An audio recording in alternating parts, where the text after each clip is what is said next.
Now, it is my understanding that we cannot get to an agreement, but I'm here to clarify, you do not have any say in this situation. Now, I'm going to make it clear for you. What I say is what goes, and I'm going to tell you right now. If you obey, you face no consequences. But if you deny, it is all over for you. So please, man, just move on your own like a little car. Okay, you know what? They just don't make them like they used to.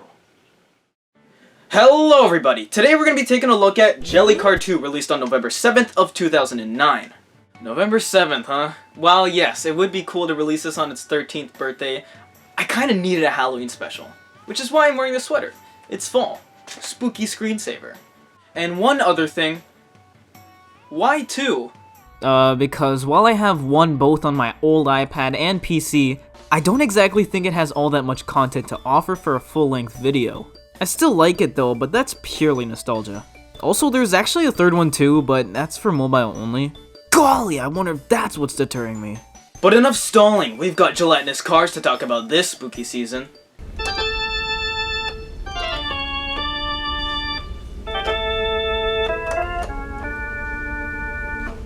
Yes, I know, this game has nothing to do with Halloween, or horror for that matter. It's like literally the opposite. But I had this plan for a while. The PS3 just needed some extra equipment to let me record it, so just let this one slide. Moving on, JellyCar 2, a game published by Disney Interactive and developed by FitzRandolph. We'll get back to him in a minute.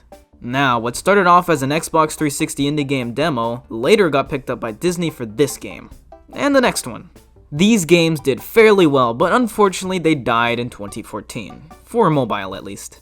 Going back to Tim, after these games were left dormant, in 2022, he announced he would be working on a new title, JellyCar Worlds, as a solo developer with permission from Disney, so that's nice. The game still is a work in progress, but it looks great. However, we're going to be looking at one of its older brothers, so let's take a moment to see how these forgotten games were like.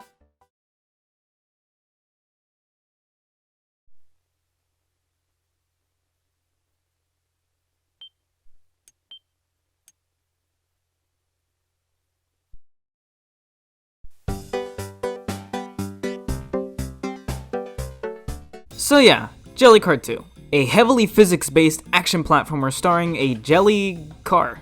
The point of this game is to get from point A to point B. You do this in a world where everything is wobbly like jelly. So far, this title is pretty self-explanatory. Also, this is the second time it's done this. I keep my word. I'll mainly be focusing on the PlayStation Minis version, but the others will be included throughout the video. The only one being left out here is the mobile version, because, you know, I don't exactly feel like hacking an iOS device just to put a stupid squishy car game on it. Another one, I mean, because, you know, my old boy never lost his. After the splash screens, you're greeted by a pleasant menu. The car's just having a good time doing whatever this is. First, we're going to be looking at the smaller pieces before we get to the game's core. And what better place to start than the tutorial? Well, I mean, yeah, that's a tutorial, alright. And what better place to start than the Hall of Fame? Well, I may not have much on my PS3 fat. Since the DSiWare version is so limited, I kinda did everything I could on it. Except Zeppelin for some reason. Oh wait, now I remember. Oh yeah, you know a game is good when it's got options. These options are just okay though. Basic stuff. Then how about we try customizing something else?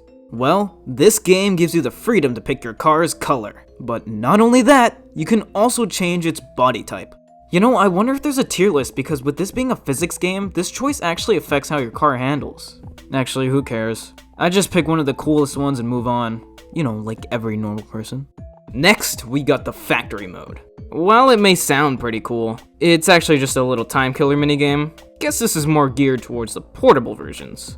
After that, while arguably this is the largest feature in this game, it's not the core gameplay. So here we have the level editor. This feature is actually omitted from the DSiWare port. Gee, I wonder why. However, as you can see, the minis version has got it in full. Hey, I guess that means that this game would be a great one to take with you while trick-or-treating. I'm trying, man. The level editor is fairly in-depth, but it's a bit clunky to use and there really isn't too much to making levels besides making regular levels. I did have my fun with it though. And I also took the time to make a festive level on my PS3. See, this game totally deserves a Halloween special. Case dismissed. But yeah, finally, we have the core modes, Classic and Long Jump. Here you actually use the JellyCar. Classic mode stages are split into easy, normal, hard, and tilt. That last one attempts to stop you from using your wheels. Emphasis on the attempts. The easy levels are short and sweet. The normals are decent length and a little bit more challenging. And the hards are more difficult, but not by much. They're just a lot longer. I guess this was taken note of, because in the next game, there appears to be some genuinely challenging levels, like, really challenging. As previously mentioned, the goal is to go from point A to point B. Your car has the ability to tilt, grow in size for a bit, and it has 2 time power-ups at its disposal, sticky tires and balloon. Depending on how the level is designed, you may or may not be given these, but you are allowed to use these in the editor. Also, for the longer levels, in case you were worried, there are placeable checkpoints, so you don't have to reset each time. Now that would probably be the scariest thing you see this Halloween if it weren't the case. Overall, the pre-made levels are fairly nice and fun for the most part. Also, quick note on tilt before we go into long jump. There's only 3 levels and most of the time you'll just pop out of the sled. Not a very notable category, but I had to say something. So, here's long jump. Also, only 3 levels, but this at least makes more sense. Here, you try your best to go as far as jelly-caringly possible. While the most, this may just seem okay and forgettable, it's shit like this that just drags me in. Think Pokey Pummel from Mario Party 7 or Crazy Jump from Crazy Taxi. I don't know what it is, but the second you test my limits, I just cannot stop doing it. The minis and iOS versions are definitely the most definitive versions, but while the WiiWare version is pretty broken, it does feature multiplayer. I didn't record it, but 2 of you just collect things, and that's it. Final verdict. JellyCar 2 squeezes out a 7 out of 10. With each installment, they get better. JellyCar 1 has a 6 out of 10 for me, and 3 gets a 7.5. I'll probably look at Worlds once it comes out, or maybe I won't, who fucking knows. But what kept 2 from greatness was a lack of substance. It's charming with its simplicity, but maybe it's too simple. I feel like it needs something more. You especially notice this with the DSiWare version. But, you know, despite that, this game actually does work best in a portable environment. However, there is that price discrepancy. The iOS one was kind of $1 and the others are not. There's a lot to love though. The physics are cool and pretty funny, the idea is interesting too, and I like the art direction. It just screams JellyCar for me.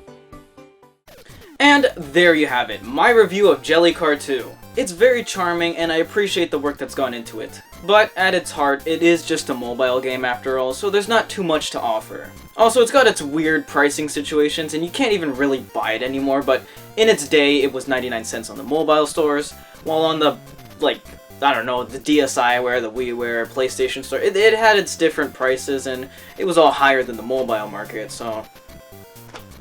Honestly, at its core, it's a cute, fun time waster. There isn't too much to it, and there isn't no reason to go back to it. I personally just felt like talking about it, well, because I have a very good connection with it. I kind of grew up with it, etc. And it's a very forgotten game series, plus there's the new one coming out, which looks pretty fucking good, honestly. I'll say that much. I'm hyped for that game.